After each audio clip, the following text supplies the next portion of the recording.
সংশোধন ও লাইসেন্স ফি কমানো সহ 10 দফা দাবিতে হয়ে গেল কেবল অপারেটরস ন্যাশনাল কনভেনশন। এ বিষয়ে দেখুন নীলা হাসনাতের রিপোর্ট।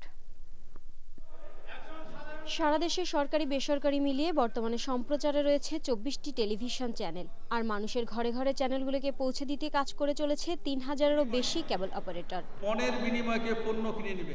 2006 সালে প্রণয়ন করা কেবল টিভি নীতিমালাকে সাংঘর্ষিক বিতর্কিত দাবি করে এর সংশোধনের দাবি করে আসছিল কেবল অপারেটররা, আর তাদের দাবির মুখে এবার আয়োজন করা হলো কেবল অপারেটরস ন্যাশনাল কনভেনশন 2015। কনভেনশনে বর্ধিত লাইসেন্স ফি, ব্যাংক লোন কমানো, জেলাতে একটির বেশি কেবল টিভি লাইসেন্স না দেওয়া সহ 10 দফা দাবি তুলে ধরেন কেবল প্রতিনিধিরা।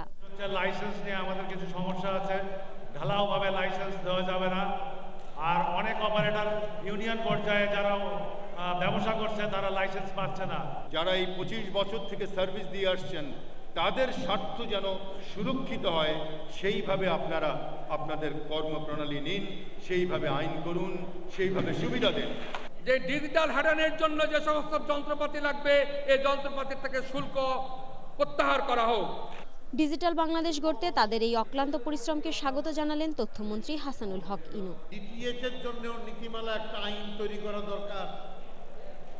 সুতরাং আপনারা যে সমস্যার কথা বললেন, 2006-এর নীতিমালা এবং আইন এবং ডিটিএইচ এর নতুন আইন একটার সঙ্গে একটা যাতে সাংঘর্ষিক না হয়, যাতে আপনাদের পেটে লাথি না পড়ে, সেটা দেখে আমরা দুটো নিয়ে মিলিয়ে করব। সুতরাং এটা নিয়ে আপনাদের দুশ্চিন্তার কোনো কারণ নাই। লাইসেন্স ফি কমানো সহ কেবল টিভিকে শিল্প ঘোষণা করার আশ্বাস দিলেন মন্ত্রী। হালনাগাদ করার জন্য নীলা হাসনাত, এশিয়ান টেলিভিশন, ঢাকা।